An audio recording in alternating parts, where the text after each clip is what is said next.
मीरपुर नाम के शहर में तेजस अपनी पत्नी नीरू के साथ रहता था। पति पत्नी दोनों ही नौकरी करते थे। एक दिन तेजस गांव अपनी माँ के पास फोन करता है। हेलो, प्रणाम माँ। जीते रहो माँ, तुम दादी बनने वाली हो हैं?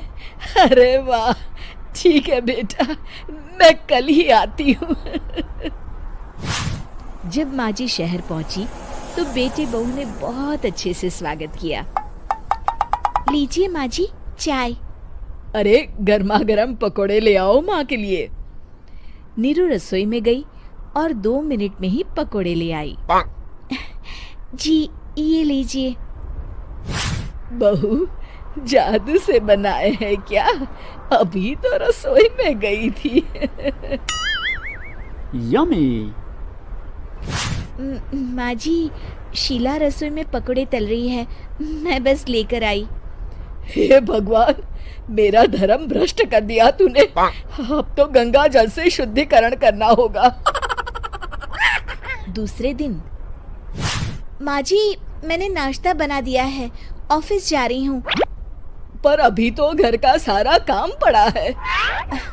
शीला आती ही होगी, झाड़ू पोछा बर्तन कपड़े वो सब कर लेगी।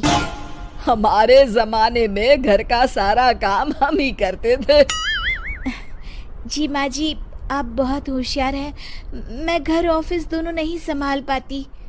तो जरूरत क्या है घर से बाहर जाकर चाकरी करने की?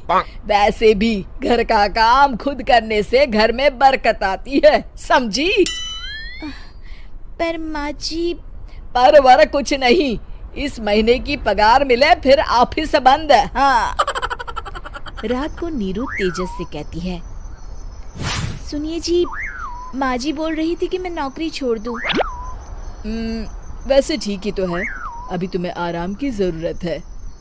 फिर भी आराम कहाँ, शीला को छुड़ाने के लिए बोल रही थी। तो अब 24 घंटे में इतना काम तो कर ही सकती हो। पर जॉब पसंद है मुझे, घर पर मन नहीं लगेगा। अगले दिन जब दोनों ऑफिस के लिए निकल रहे थे, मेरी तो कोई कीमत ही नहीं है इस घर में। माँ जी, आजकल महंगाई बहुत है, रहन सहन भी बदल गया है, दोनों नौकरी करते हैं तभी ठीक रहता है। अच्छा, तू कहना क्या चाहती है? मेरा बेटा तुझे बिठा के खिला नहीं सकता? तू ही इस घर का खर्च चला रही है, हैं? नहीं माँ जी, मेरा वो मतलब नहीं था। मतलब खूब समझती हूँ, ये बाल धूप में सफेद नहीं किए मैंने। हाँ। अब तो ये रोज का काम हो गया था। तेजस भी रोज की झिकझिक से परेशान हो गया था। एक दिन उसने कहा, नीरू, वैसे भी तुम्हें मैटरनिटी लीव मिलने वाली है, तो अभी से ही छुट्टी ले लो। पर क्या, मेरी सैलरी अच्छी खासी है। आखिर नीरू ने रिजाइन कर दिया। जब बच्चा हुआ तो घर में सब बहुत खुश हुए। कुछ दिनों बाद तेजस फाइल देख रहा था। क्या हुआ तेजस, कुछ परेशान लग रहे हो? हाँ, वो हमारी जितनी सेविंग्स थी वो तो हॉस्पिटल में और छठी के फंक्शन में खत्म हो गई है नीरू। और अभी वैसे मंदी चल रही है तो मैं बोल रही थी कल मुन्ना को हेपेटाइटिस का टीका लगवाना है। नीरू, क्या पोस्टपोन नहीं कर सकते? नहीं जी, बिल्कुल नहीं। अब तेजस को समझ में आ रहा था कि उससे गलती हुई है। पैसों की कमी का असर घर के माहौल पर भी पड़ रहा था। अगले दिन, बेटा मेरा चश्मा और ये दवाइयाँ ले आना, पर्चा देते हुए माँ जी ने कहा। जी। तेजस, मुन्ना के लिए दूध का डिब्बा और डायपर भी ले आना, और ये किराने के सामान की लिस्ट है, इसे भी लाना है। तेजस गुस्से में लिस्ट मरोड़कर फेंकता है और चिल्लाता है, पैसे क्या पेड़ पर उगते हैं? ये ले आना, वो ले आना। अरे पर ये जरूरत का सामान ही है। वो गुस्से में बिना कुछ कहे ऑफिस चला गया। अरे लंच तो ले जाइए। नीरू दौड़कर डिब्बा पकड़ाती है। एक दिन खाना खाने के बाद, नीरू, अब तो मुन्ना कुछ बड़ा हो गया, तो अब तुम वापस ज्वाइन कर लो ना जॉब।